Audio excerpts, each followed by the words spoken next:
नमस्कार, मैं डॉक्टर कंचन शुक्ला अपनी स्वरचित कहानियों और कविताओं के चैनल आत्ममंथन में आज आपके सामने अपनी एक स्वरचित कहानी लेकर के हाजिर हुई हूँ। कहानी का शीर्षक है घायल प्यार। तो चलिए सुनते हैं कहानी घायल प्यार। माधवी बहुत उदास चुपचाप अकेली आंगन में बैठी हुई थी। तभी उसका फोन बज उठा। उसने अनमने मन से फोन उठाया। हेलो, माधवी ने धीरे से कहा। उधर की आवाज सुन माधवी का चेहरा खुशी से खिल उठा। उसने खुशी से चहकते हुए बहुत ही विनम्र लहजे में कहा, जी बिल्कुल, मैं आ जाऊंगी। आपका बहुत बहुत आभार मैडम। इतना कहकर उसने फोन काट दिया। फिर वो जोर से चिल्लाई, माँ माँ, आप कहाँ हैं? माधवी ने खुशी से अपनी माँ को आवाज लगाते हुए कहा, ये लड़की भी ना इतनी बड़ी हो गई पर बचपना अभी तक नहीं गया। क्यों बच्चों की तरह चिल्ला रही है? माधवी की माँ मालती जी ने वहां आते हुए झल्ला कर पूछा। माधवी ने अपनी माँ का कंधा पकड़कर हंसते हुए कहा, माँ माँ, खबर ही इतनी खुशी की है, आप सुनेंगी तो आप भी खुशी से नाचने लगेंगी। माँ, मुझे जयपुर में पीएचडी करने का मौका मिल ही गया। मेरी मन की मुराद पूरी हो गई। मैं जिस प्रोफेसर के अंडर में पीएचडी करना चाहती थी, उन्होंने मुझे जयपुर बुलाया है। माधवी ने खुशी से झूमते हुए कहा। मालती जी माधवी की बात सुनकर उदास हो गई। उन्होंने उदासी भरी आवाज में कहा, वहाँ जाकर पीएचडी करना जरूरी है क्या बेटी? तुम यहाँ रह करके भी तो पीएचडी कर सकती हो। मैं यहाँ रह करके भी कर सकती हूँ माँ, पर वसुंधरा जी को संगीत में महारत हासिल है। वो संगीत को पूजा समझकर उसकी साधना करती हैं, इसलिए मैं उनके अंडर में पीएचडी करना चाहती हूँ। ये मेरा सपना है माँ, माधवी ने अपनी माँ को समझाते हुए कहा। माधवी को खुश देखकर मालती जी ने अपने मन को समझा लिया। उन्होंने कहा, ठीक है बेटा, जिसमें तुझे खुशी मिले वही काम कर। फिर वो दिन भी आ गया जब माधवी अपने माता पिता को छोड़ अपनी पीएचडी की डिग्री के लिए जयपुर जा रही थी। माधवी ट्रेन में बैठी हुई वसुंधरा जी के बारे में ही सोच रही थी। रात भर के सफ़र के बाद सुबह माधवी जयपुर के रेलवे स्टेशन पर खड़ी हुई थी। उसने अपना सामान उठाया और स्टेशन के बाहर आ गई। ऑटो चालक को वसुंधरा विला का पता बताकर माधवी ऑटो में बैठ गई। वो गुलाबी नगरी की सुंदरता को देख देख कर खुश हो रही थी। भैया, जयपुर से चित्तौड़गढ़ कितनी दूर है? माधवी ने ऑटो चालक से पूछा। चित्तौड़गढ़ यहाँ से बहुत दूर है दीदी। क्या आप चित्तौड़गढ़ का किला देखना चाहती हैं? ऑटो वाले ने बहुत ही शालीनता से पूछा। हाँ, मुझे चित्तौड़गढ़ देखना है। मैंने सुना है वो बहुत सुंदर जगह है, माधवी ने जवाब दिया। दीदी, राजस्थान का तो हर शहर बहुत सुंदर है। यहाँ तो ऐतिहासिक धरोहर हर शहर में है। यहाँ की फिजाओं में प्रेम की कहानियाँ भी बसी हुई हैं, ऑटो वाले ने हंसते हुए कहा। तुम्हारी बातों से तो लगता है कि तुम पढ़े लिखे हो, माधवी ने पूछा। हाँ दीदी, पढ़ा लिखा तो हूँ। तो रिक्शा क्यों चलाते हो? पढ़ने लिखने के बाद भी जब नौकरी नहीं मिली तो पेट पालने के लिए कुछ तो करना पड़ेगा ना दीदी, इसीलिए मैंने ये काम चुना, ऑटो वाले ने गंभीर लहजे में जवाब दिया। तुम्हारा नाम क्या है भैया? माधवी ने बहुत अपनेपन से पूछा। ऑटो वाला आश्चर्यचकित होकर माधवी को देखने लगा। आज तक किसी ने भी उनसे इतने प्यार से और अपनेपन से बात नहीं की थी। प्रताप नाम है दीदी, ऑटो वाले ने खुश होकर बताया। दीदी, आपको जहाँ जाना था वो जगह आ गई, प्रताप ने कहा। माधवी ने देखा ऑटो एक बहुत बड़े बंगले के सामने खड़ा है। गेट के बाहर नेम प्लेट लगी है जिस पर बड़े बड़े सुनहरे अक्षरों में प्रोफेसर वसुंधरा शुक्ला लिखा हुआ था। माधवी ने ऑटो से उतर उसे पैसे दिए और मुस्कुराते हुए कहा, आपको मैं हमेशा याद रखूंगी, आप बहुत अच्छे इंसान हैं भैया। इतना कहकर माधवी ने आगे बढ़कर बंगले के गेट पर आकर घंटी बजाई। थोड़ी देर बाद एक औरत ने गेट खोला। वो इस बंगले में काम करने वाली नौकरानी लग रही थी। आप कौन हैं? उसने माधवी से पूछा। मेरा नाम माधवी है, मुझे वसुंधरा मैडम ने बुलाया है। माधवी मुस्कुराते हुए बोली। आइए दीदी, अंदर आइए, दीदी आप ही का इंतजार कर रही हैं, उसने भी मुस्कुराकर कहा। माधवी उस औरत के साथ अंदर आ गई। हाल में सोफे पर लगभग 50 साल की प्रभावशाली व्यक्तित्व की महिला बैठी हुई थी। कंधे तक कटे बाल जो खुले थे, माथे पर बड़ी मैरून रंग की बिंदी।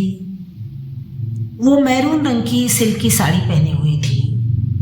उनका व्यक्तित्व तो प्रभावशाली था ही, वो देखने में भी बहुत सुंदर और स्मार्ट थी। उनमें एक गजब का सम्मोहन था जिसे देखकर माधवी बिना प्रभावित हुए रह ही नहीं सकी। आओ माधवी, मैं तुम्हारा ही इंतजार कर रही थी।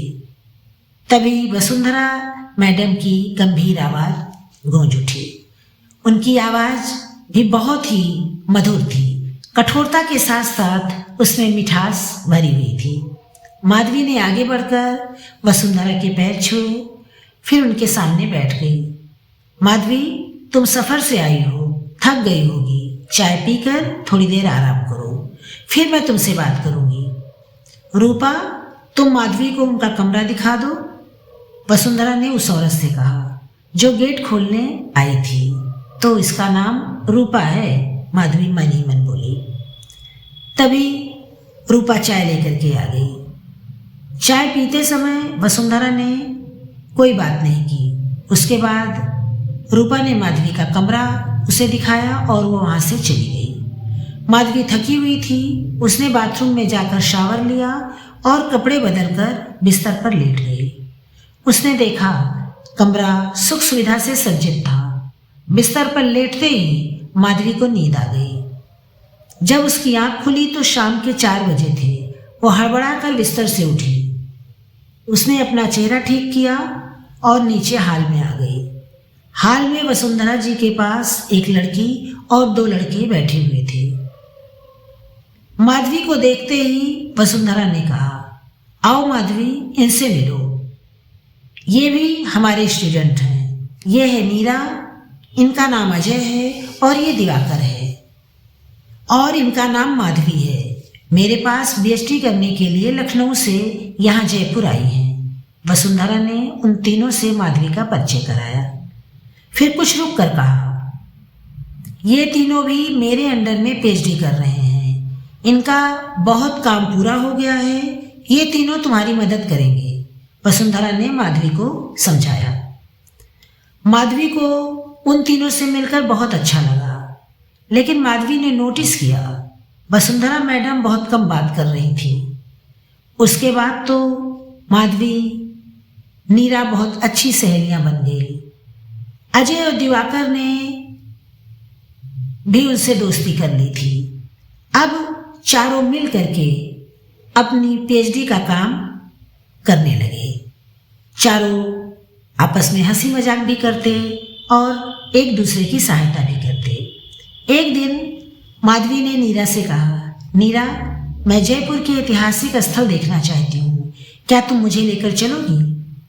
मैं ले चलूँगी, पर पहले वसुंधरा मैडम से इजाज़त लेनी पड़ेगी, तब हम चारों चलेंगे। मैं तुम्हें यहाँ के सभी ऐतिहासिक स्थल दिखाऊंगी, नीरा ने धीरे से कहा।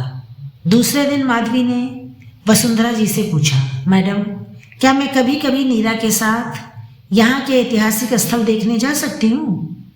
वसुंधरा जी ने बहुत गंभीरता से माधवी को देखा, फिर कठोरता से कहा, जा सकती हो, पर इस बात का ध्यान रखना कि तुम यहाँ पढ़ने आई हो, तफरी करने नहीं। माधवी वसुंधरा जी का कठोर चेहरा देखकर डर गई। फिर उसने धीरे से कहा, नहीं मैडम, अगर आप नहीं चाहेंगी तो मैं नहीं जाऊंगी। 2-4 दिन ऐसे ही बीत गए। उसके बाद एक दिन वसुंधरा जी ने माधवी को अपने पास बुलाया और बहुत प्यार से कहा, तुम जयपुर घूमना चाहती हो, घूमने जा सकती हो। मैडम की बात सुनकर माधवी खुश हो गई। वो नीरा, अजय और दिवाकर के साथ सबसे पहले हवा महल गई। वहां महल की सुंदरता देख मालती मंत्रमुग्ध हो गई। माधवी अब अक्सर कभी हवा महल, कभी सिटी पैलेस और कभी जंतर मंतर जाने लगी। कभी उसके साथ नीरा होती, कभी वो दिवाकर या अजय के साथ जाती, कभी वो चारों साथ होते। जयपुर का ऐतिहासिक स्थल माधवी को बहुत आकर्षित करने लगा था। इसी बीच एक दिन वसुंधरा मैडम जब सभी को संगीत के विषय में समझा रही थीं, उनके पास एक फोन आया। फोन पर बात करने के बाद उनके चेहरे पर कठोरता छा गई। वो उठकर अंदर चली गईं। कुछ देर बाद जब वो बाहर आई तो उन्होंने गंभीर मुद्रा में दिवाकर से कहा, दिवाकर, तुम अब किसी और के अंडर में अपनी रिसर्च पूरी करो। क्यों मैडम, आप ऐसा क्यों कह रही हैं? क्या मुझसे कोई गलती हो गई है? दिवाकर ने आश्चर्य से पूछा। यूनिवर्सिटी आदेश जारी हुआ है कि मैं अपने साथ 5 लोगों को ही रख सकती हूँ या 5 लोगों को ही रिसर्च करा सकती हूँ। 2 लोगों की रिसर्च पूरी होने वाली है, वो टाइपिंग में लगे हुए हैं, इस समय यहाँ आ नहीं रहे हैं। नीरा और अजय का भी काफ़ी काम हो चुका है, 2-3 महीने में उनका काम पूरा हो जाएगा। माधवी मेरे पास बाहर से आई है, इसलिए मैं इसे हटा नहीं सकती। तुम्हें किसी और के अंडर में पीएचडी करने के लिए इसलिए कह रही हूँ कि तुम 6ठे व्यक्ति हो जाओगे और यूनिवर्सिटी का ये आदेश है कि मैं 6 व्यक्तियों को अपने अंडर में नहीं रख सकती। वसुंधरा जी ने गंभीर लहजे में जवाब दिया। वसुंधरा जी की बात सुनकर दिवाकर और माधवी एक दूसरे का चेहरा देखने लगे। उनके चेहरे पर उदासी छा गई। इतने दिनों से दिवाकर और माधवी साथ थे, इसलिए दोनों एक दूसरे की ओर आकर्षित होने लगे थे। अब अगर दिवाकर यहाँ नहीं आएगा तो उन्हें हर दिन मिलने का मौका नहीं मिलेगा। यही सोचकर उन दोनों के चेहरे पर उदासी छा गई।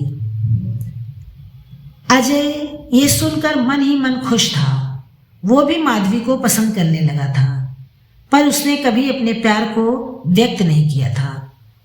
इसका कारण था कि माधवी ज़्यादातर समय दिवाकर के साथ बिताती थी। अजय ने वसुंधरा जी की बात सुन करके दिवाकर की तरफ देखा तो उसे दिवाकर की आंखों में अजीब सा जुनून दिखाई दिया, जिसे देखकर अजय डर गया। वो जुनून कैसा था ये तो वो नहीं समझ पाया, लेकिन दिवाकर सिर्फ वसुंधरा जी को घूर रहा था। वसुंधरा जी दूसरी तरफ देख रही थीं। नीरा और माधवी ने भी इसकी तरफ ध्यान नहीं दिया, लेकिन ये बात अजय ने नोटिस की। वो समझ नहीं पा रहा था कि दिवाकर वसुंधरा जी को इतनी नफरत से क्यों घूर रहा है। फिर उसने मन ही मन सोचा कि वसुंधरा जी ने उसे पीएचडी करने से मना करवा दिया है, इसलिए वो उनसे नाराज हो गया है। अब उसे किसी अन्य गाइड को ढूंढना पड़ेगा, इसीलिए उसके अंदर आक्रोश आ गया होगा। ये सोचकर अजय शांत हो गया। अजय नीरा की तरफ देखने लगा और उससे बात करने लगा। माधवी भी वसुंधरा जी की बात सुन करके थोड़ा अनमनी हो गई थी। माधवी और नीरा वहां से उठ करके अंदर चली गई। वसुंधरा जी फोन पर किसी से बात करने लगी। अजय और दिवाकर बाहर निकल गए। अजय ने सोचा मैं दिवाकर से पूछूं कि वो इस तरह वसुंधरा जी को क्यों घूर रहा था, लेकिन अब पूछने से क्या लाभ। अगर वो पूछता तो शायद दिवाकर को बुरा लग जाता, इसीलिए अजय ने कुछ नहीं कहा। बस उसके कंधे पर हाथ रखा और कहा कि कभी कभी हम लोग मिलते रहेंगे, हमारी ये दोस्ती बरकरार रहेगी। दिवाकर ने भी फीकी मुस्कुराहट के साथ सिर हिलाया और वसुंधरा जी के बंगले से बाहर निकल गया। अजय उसे जाते हुए देखता रहा। थोड़ी देर बाद अजय हाल में आया, तब तक नीरा और माधवी भी वहां आ गई थी। तीनों बैठ करके संगीत का रियाज करने लगे और माधवी जी आंख बंद कर सोफे की पीठ से सिर टिका करके उनका संगीत का रियाज सुनती रही। समय अपनी गति से आगे बढ़ता रहा। माधवी का संगीत का रियाज, उसके काम करने के लगन को देखकर वसुंधरा जी उससे पसंद करने लगी थी या उसे अपने नज़दीक समझने लगी थी। कोई भी काम हो तो वो माधवी से ही कहती थी। माधवी उनकी प्रिय बन गई थी। अब माधवी अकेली हवा महल जाने लगी, क्योंकि नीरा का काम पूरा होने वाला था। वो कभी कभी ही वसुंधरा जी के पास आती थी, इसलिए नीरा के न रहने के से माधवी को अकेले ही घूमने जाना पड़ता था। अब तक वो सारे रास्तों को जान गई थी, इसलिए उसे कोई परेशानी नहीं होती थी। एक दिन जब माधवी हवा महल में अकेले घूम रही थी तो उसे वहां दिवाकर दिख गया। दिवाकर भी माधवी को वहां देखकर आश्चर्यचकित हो गया। उसने माधवी से पूछा, तुम यहां? क्या तुम्हें भी हवा महल अच्छा लगता है दिवाकर? तुम भी तो यहां आए हुए हो। हाँ, मैं भी यहां आता हूं, लेकिन तुम बहुत दिनों बाद यहां दिखाई दी। मैं तो यहां रोज आ रहा हूं, यही सोचकर कि शायद तुमसे मुलाकात हो जाए। हाँ, मैं इधर वसुंधरा जी के साथ रह करके अपने रिसर्च का काम कर रही थी और मुझे समय नहीं मिला, लेकिन आज जब समय मिला तो मैं सबसे पहले यहीं आई और मुझे यहाँ आना बहुत ही अच्छा लगता है। जब मैं यहाँ नहीं आती तो मेरा मन बेचैन रहता है। यहाँ आकर मुझे बहुत सुकून मिलता है। माधवी ने मुस्कुराते हुए दिवाकर को जवाब दिया। दिवाकर ने कहा, माधवी, मैं जानता था कि तुम यहाँ जरूर आओगी, इसीलिए मैं हर दिन यहाँ आता था। इधर 4-5 दिनों से तुम नहीं आई तो मैं निराश हो गया था। मैं अकेले तुमसे मिलना चाहता था, लेकिन आज मेरी ये इच्छा पूरी हो गई और मैं अकेले में मिलने का सोच रहा था और यहाँ से अच्छा एकांत और कहीं मिल नहीं सकता था। मैं तुम्हें वसुंधरा मैडम के घर मिल नहीं सकता।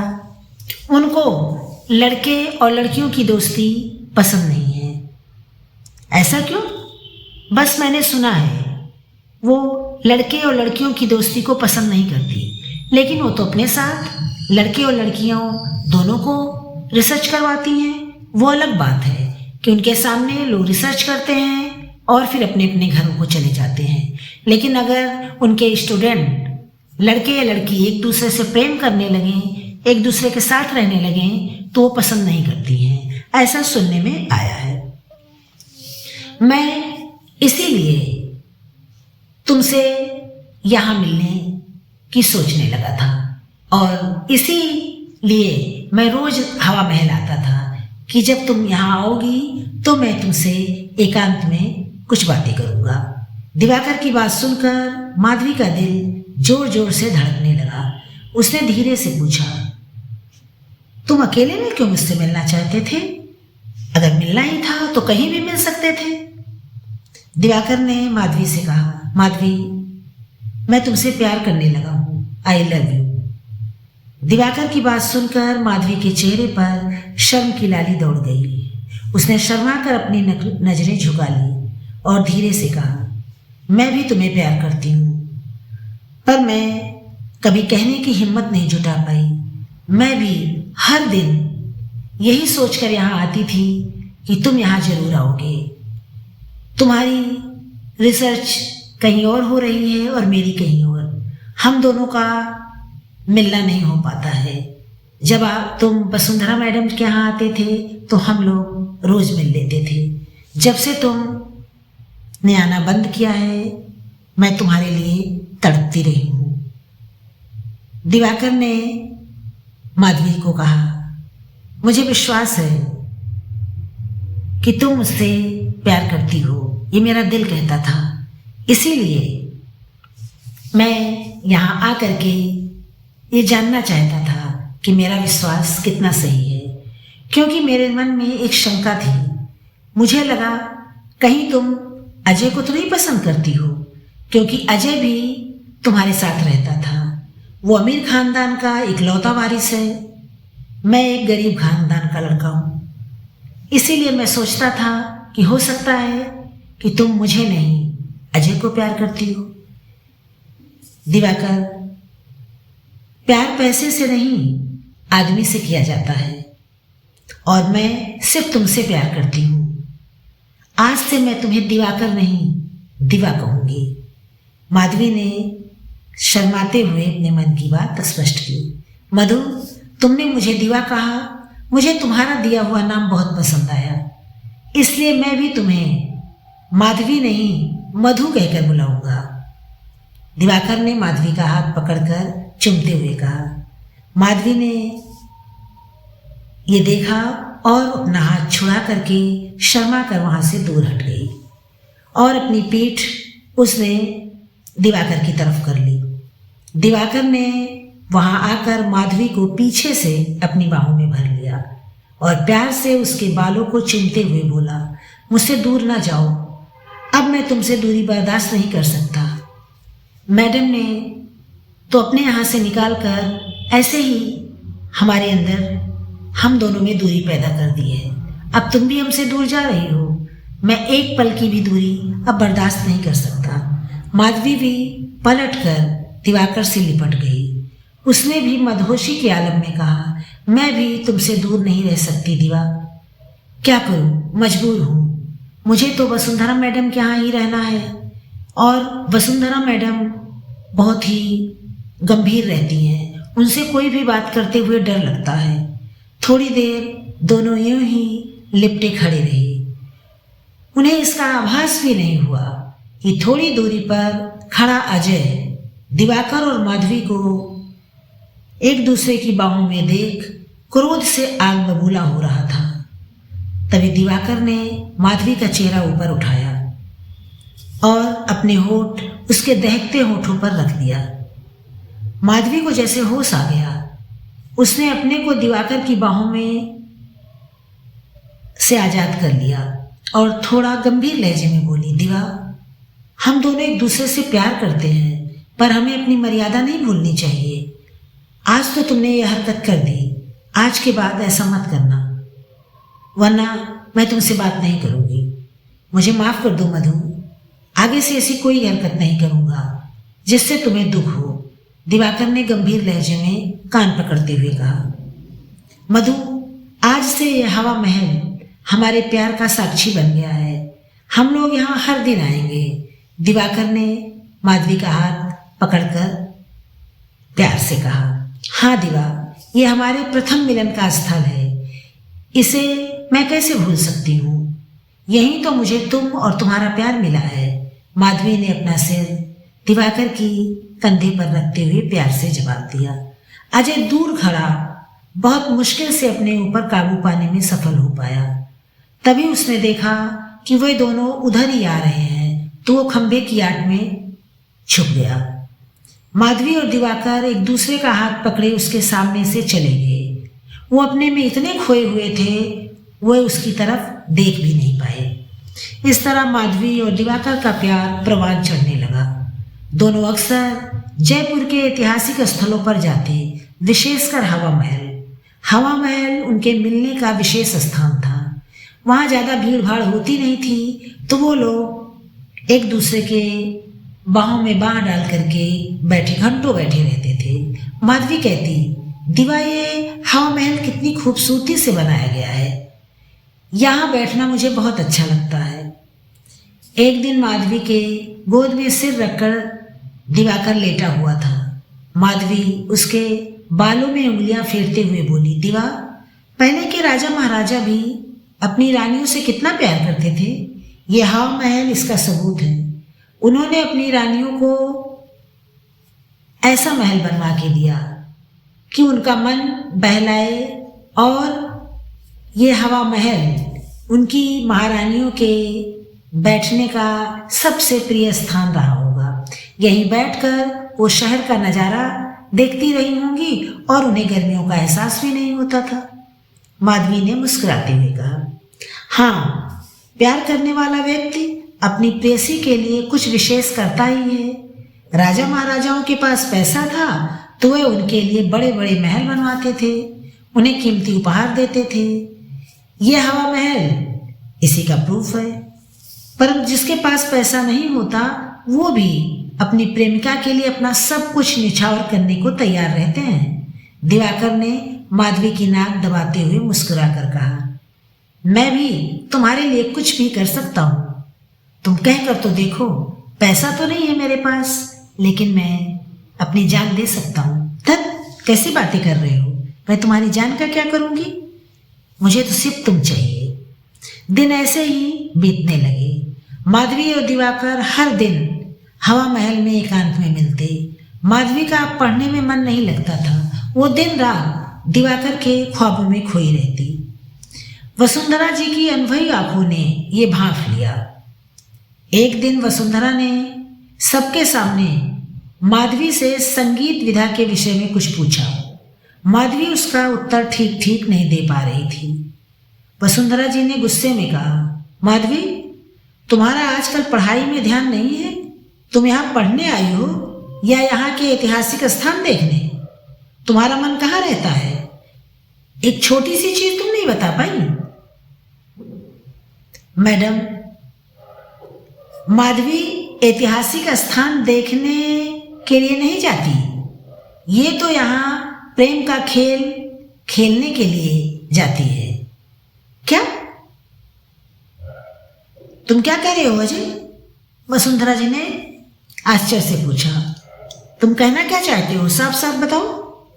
मैडम, माधवी और दिवाकर हर दिन हवा महल में चोरी छिपे मिलते हैं। मैंने इन दोनों को वहां मिलते हुए देखा है। अजय ने वसुंधरा जी को सब कुछ बता दिया। अजय की बात सुन नीरा के चेहरे पर आश्चर्य के भाव दिखाई देने लगे। दूसरी तरफ वसुंधरा जी का चेहरा कठोर हो गया। ये सब कब से चल रहा है माधवी? वसुंधरा जी ने कठोर शब्दों में पूछा। माधवी के चेहरे पर घबराहट दिखाई देने लगी। उसने कोई जवाब नहीं दिया और अपना चेहरा झुका लिया। माधवी, तुम अपने घर से इतनी दूर जयपुर में अपना भविष्य बनाने आई हो, ना कि जयपुर के हवा महल में प्रेम के गीत गाने। मैंने तुम्हें पहले ही सचेत किया था, तुम अपना ध्यान सिर्फ अपनी पढ़ाई पर लगाना। तुमने मेरी बातों पर ध्यान नहीं दिया, इसलिए अब मैं तुम्हें पीएचडी नहीं कराऊंगी। मैं ऐसे लोगों को पसंद नहीं करती जो अपने स्वार्थ में अंधे होकर अपने बड़ों की बातों को नजरअंदाज करते हैं। वसुंधरा जी ने कठोरता से अपना फैसला सुनाया। माधवी वसुंधरा जी की बात सुनकर पहले तो डर गई, फिर अचानक उसके चेहरे पर दृढ़ता दिखाई दी। उसने धीरे से कहा, मैडम, प्यार सोच समझ कर नहीं होता, वो तो बस हो जाता है। मुझे भी दिवाकर से प्यार हो गया। अब मैं उसके प्यार को अपने मन से निकाल नहीं सकती। हम दोनों एक दूसरे से बहुत प्यार करते हैं। यह हमारा व्यक्तिगत मामला है। इसका मेरी पीएचडी से क्या लेना देना? माधवी की बात सुन वसुंधरा जी चौंक कर आश्चर्य से माधवी को देखने लगी। फिर उन्होंने गंभीरता से कहा, ठीक है, तुम्हारा प्यार और पीएचडी दोनों अलग अलग मुद्दे हैं। अब तुम मेरे घर में नहीं रह सकती। तुम अपने रहने का इंतजाम कहीं और करो। अब तुम कॉलेज में आकर अपने रिसर्च का काम पूरा करना। और दूसरी बात, 24 महीने में तुम्हारी रिसर्च पूरी अगर नहीं हुई तो उसके बाद तुम्हें किसी और के अंडर में पीएचडी पूरी करनी होगी। इतना कहकर वसुंधरा जी अपने कमरे में चली गई। मैडम को प्यार करने वालों से इतनी चिढ़ क्यों है? दिवाकर ने मुझे बताया था कि मैडम लड़के लड़कियों की दोस्ती बर्दाश्त नहीं कर सकती। इन्होंने खुद तो शादी की नहीं है तो प्यार का मतलब क्या जानेंगी? माधवी ने नीरा की तरफ देखकर मुंह बनाते हुए कहा, मैडम को प्यार करने वालों से चिढ़ नहीं है, उन्हें झूठ से चिढ़ है। उन्होंने पहले ही कहा था कि पहले आप अपने लक्ष्य पर ध्यान केंद्रित कीजिए। जब आपको अपने लक्ष्य की प्राप्ति हो जाए तो दूसरी ओर ध्यान दीजिए। पर तुम्हें तो झूठ बोलकर अपने प्यार की पीगे बढ़ानी थी, इसलिए तुमने अपने लक्ष्य पर नहीं प्यार पर ज्यादा ध्यान दिया। मैडम ने तुम्हें आईना दिखाया, इसमें बुरा मानने की क्या बात है? तुम दिवाकर को कितने दिनों से जानती हो, जो तुम्हें मैडम से ज्यादा अपना शुभचिंतक दिवाकर दिखाई दे रहा है? नीरा ने व्यंग से जवाब दिया। थोड़ी देर चुप रहकर उसने कहा, तुम मैडम पर इल्जाम लगा रही हो कि मैडम प्यार करने वालों से नफरत करती हैं, वो लड़के लड़कियों की दोस्ती पसंद नहीं करती हैं, तो इसमें बुराई क्या है? प्यार में पड़कर लोग अपने भविष्य के बारे में सोचना भूल जाते हैं और गलत रास्ते पे चले जाते हैं। माता पिता और गुरु का ये हक बनता है कि वो अपने बच्चों को सही रास्ते पर लाए। अगर वसुंधरा मैडम ने तुम्हें समझाया है तो इसमें बुरा मानने की जरूरत नहीं है। अभी तुम्हारी रिसर्च पूरी नहीं हुई और तुम प्रेम करने लग गई। पहले रिसर्च पूरी कर लेती, अपने हाथ पैरों पर खड़ी हो जाती, उसके बाद तुम प्रेम करती। नीरा ने गुस्से में कहा और वो अजय के साथ बाहर चली गई। माधवी वहां अकेली बैठी रह गई। तभी रूपा ने आकर कहा, माधवी मैडम आप अपना सामान पैक कर लीजिए, दीदी ने कहा है। रूपा ने नफरत से माधवी की ओर देखते हुए कहा। वो भी माधवी के व्यवहार से कुपित हो गई थी। माधवी ने मैडम को जिस तरह जवाब दिया था, ये बात किसी को अच्छी नहीं लगी। माधवी सोच रही थी कि उसने ऐसा क्या कर दिया जो वसुंधरा मैडम इतनी नाराज हो गई, उसे अपने घर से जाने के लिए कह दिया। क्या प्यार करना गुनाह है? मैंने कौन सा पाप कर दिया जो सभी मुझसे नाराज हो गए? फिर उसने मन ही मन सोचा, सभी नाराज है तो मेरी भला से, मुझे किसी की परवाह नहीं है। मैं भी दिवा के पास चली जाऊंगी। आज रात उसी के पास रह लूंगी, कल वो कहीं मेरे रहने का इंतजाम कर देगा। ये लोग गुस्से में हैं, गुस्से में रहे, मुझे कोई फर्क नहीं पड़ता। माधवी मन ही मन बड़बड़ा रही थी। माधवी अपने कमरे में गई और अपना सामान लेकर के बाहर आई। फिर कुछ सोचते हुए उसने वसुंधरा के कमरे का रुख किया। मैडम क्या मैं अंदर आ सकती हूँ? माधवी ने धीरे से पूछा। हाँ आ जाओ, वसुंधरा जी ने अंदर से जवाब दिया। मैडम मैं जा रही हूँ, माधवी ने धीरे से कहा। इस समय कहाँ जाओगी? कल सुबह चली जाना। कुछ सोचते हुए वसुंधरा जी ने गंभीरता से कहा। नहीं मैडम, मैं अब यहाँ नहीं रहूँगी, मैं अपने दिवा के पास जा रही हूँ, माधवी ने मुंह बनाकर कहा और कमरे से बाहर निकल गई। वसुंधरा को माधवी से ऐसी उम्मीद नहीं थी। कुछ सोचकर वो परेशान हो गई। फिर उन्होंने रूपा को बुलाकर कुछ समझाया और अपनी कार लेकर के बंगले से बाहर निकल गई। उधर माधवी अपने सामान के साथ दिवाकर के घर जाने के लिए ऑटो में बैठकर चल चुकी थी। माधवी को दिवाकर एक बार हवा महल से लौटते समय अपने घर लेकर के गया था। माधवी सीधे दिवाकर के घर पहुंच गई। उसने अपना सामान ऑटो से उतारा, उसे किराया दिया और अपने सामान को लेकर घर के सामने पहुंच गई। उसने दरवाजे को दस्तक देने के लिए हाथ बढ़ाया तो दरवाजा खुल गया। शायद भूल से दरवाजा खुला रह गया था। माधवी के चेहरे पर मुस्कुराहट आ गई। उसने सोचा, अचानक दिवाकर के सामने पहुंचकर उसे आश्चर्यचकित कर दूंगी। उसने धीरे से दरवाजा खोला और दबे पांव अंदर आ गई। वो जैसे ही अंदर की ओर बढ़ी तो उसे अंदर से दिवाकर के हंसने की आवाज आ रही थी। वो किसी लड़की के साथ बात कर रहा था। माधवी लड़की की आवाज सुनकर चौंक गई। वो वहीं खड़ी होकर अंदर की बातें सुनने लगी। दिवाकर उस लड़की से कह रहा था, रागिनी, मैंने उस बेवकूफ माधवी को अपने प्यार के जाल में फंसा लिया है। वो पूरी तरह मेरे फेंके जाल में फंस चुकी है। अब उसे शीशे में उतार कर मैं जल्दी ही उससे मंदिर में शादी कर लूंगा। फिर उसे ऐसी जगह पहुंचा दूंगा जहां से वो कभी लौट कर वापस नहीं आ पाएगी और उसके बदले हमें काफी पैसे मिलेंगे और हम दोनों शादी कर लेंगे।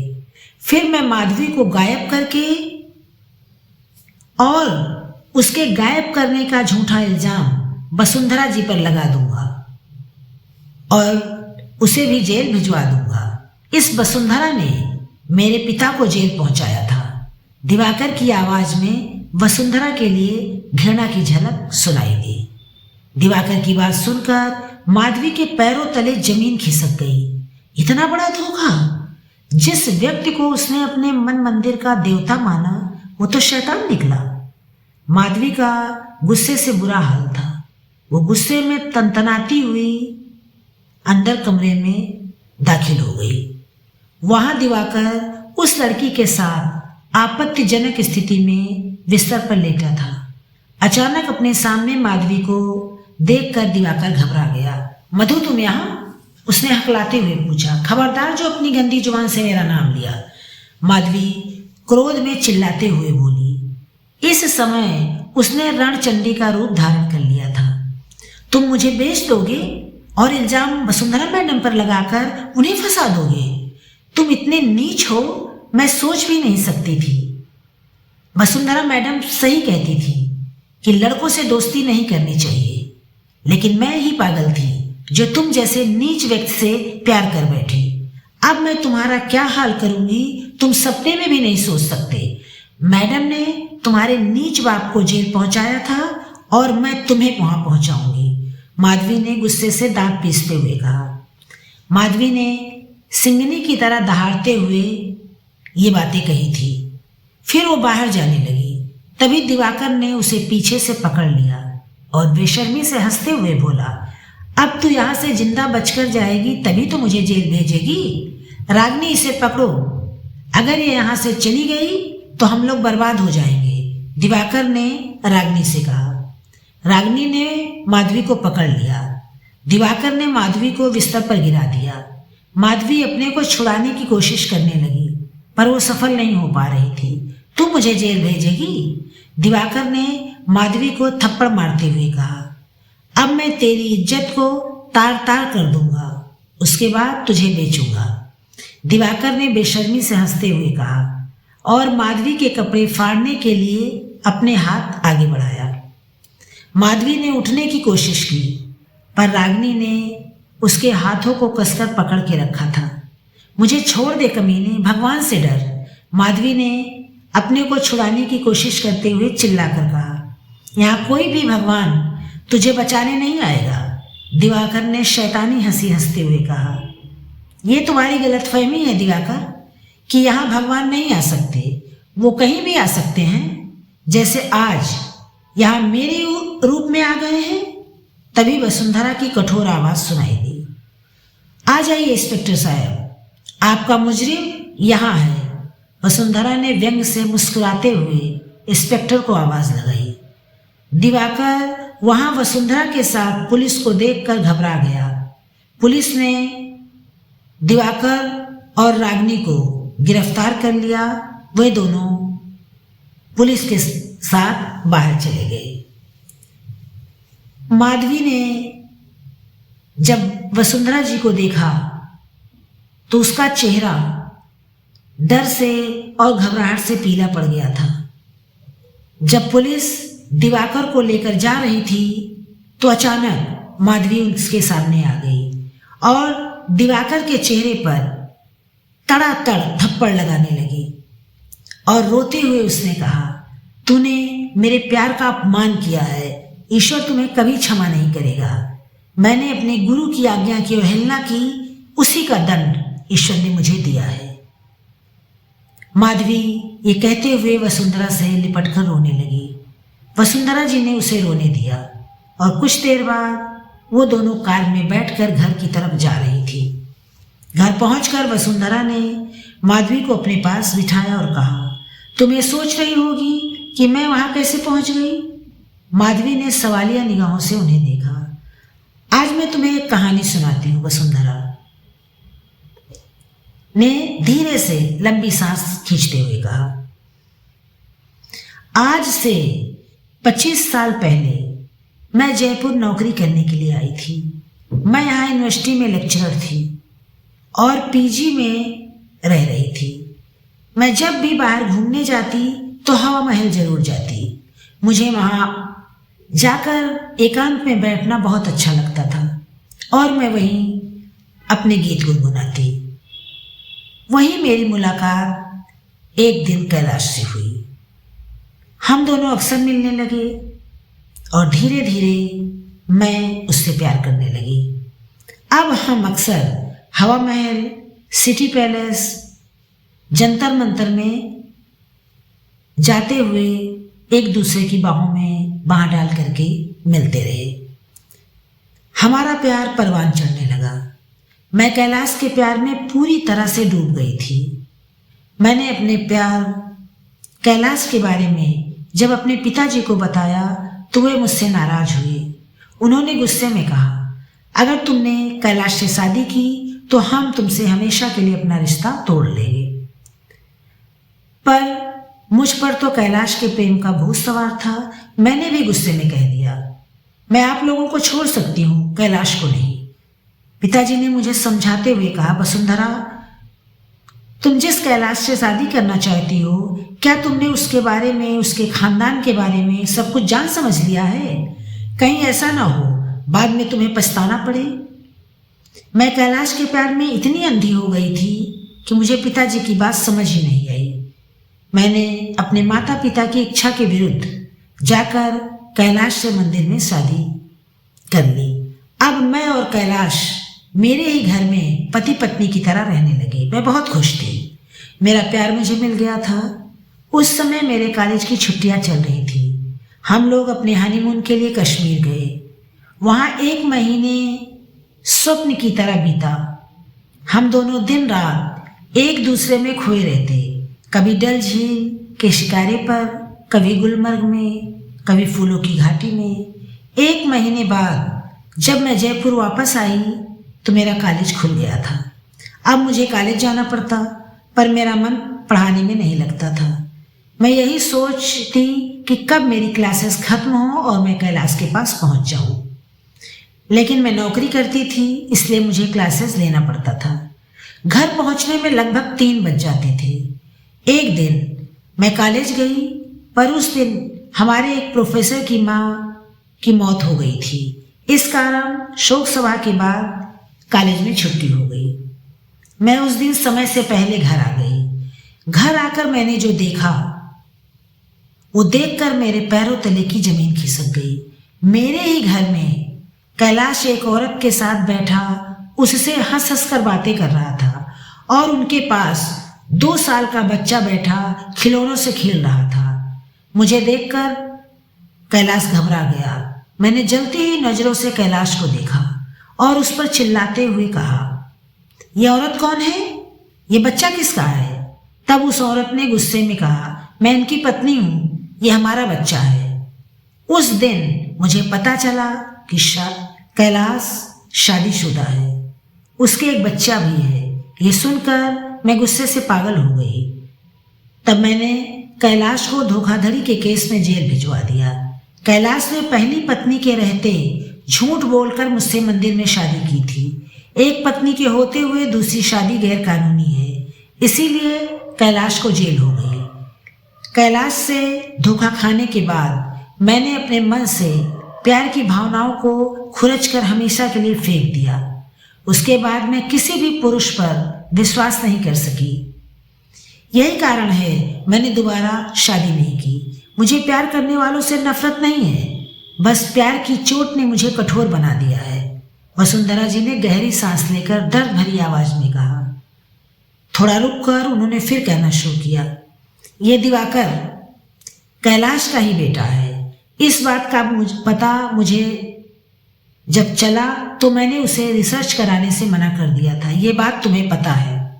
उस समय मैंने इस बात का खुलासा नहीं किया था, लेकिन जब मुझे तुमने बताया कि तुम दिवाकर से प्यार करती हो तो मैं समझ गई कि ये तुम्हें धोखा देगा, क्योंकि इसका खून ही गंदा है।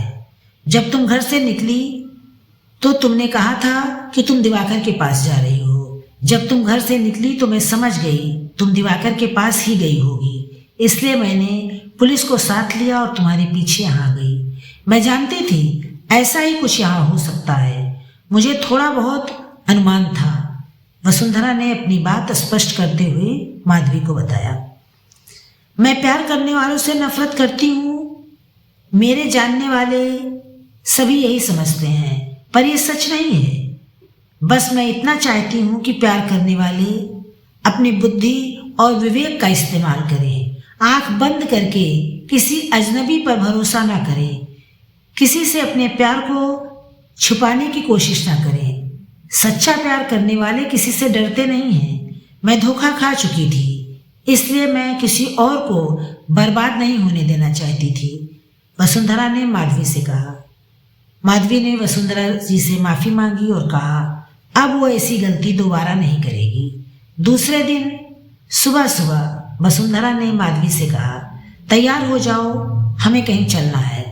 माधवी बिना कुछ पूछे तैयार होकर उनके साथ चल दी। माधवी पूरे समय आंख बंद कर कार में बैठी रही। थोड़ी देर बाद कार जब रुकी तो माधवी ने आंख खोली तो उसने देखा कार हवा महल के सामने खड़ी थी। माधवी ने आश्चर्य से वसुंधरा जी को देखा। वसुंधरा ने दर्द भरी मुस्कुराहट के साथ कहा चलो आज हम दोनों यहाँ हवा महल में अपने अधूरे घायल प्यार के दर्द को एक साथ बांट लें। आज ये हवा महल हमारे अधूरे घायल प्यार का साक्षी बनेगा। मैं सही कह रही हूँ ना माधवी? वसुंधरा जी ने धीरे से कहा। ये थी मेरी कहानी घायल प्यार। अगर आप लोग को कहानी पसंद आई हो तो नीचे कमेंट बॉक्स में कमेंट करके ज़रूर बताइएगा। कहानी पसंद आई हो तो इसे लाइक कीजिएगा, शेयर कीजिएगा और आप लोग अगर मेरे चैनल पर नए हैं तो सब्सक्राइब जरूर कीजिएगा। कल फिर मिलते हैं एक नई कहानी के साथ। धन्यवाद, नमस्कार।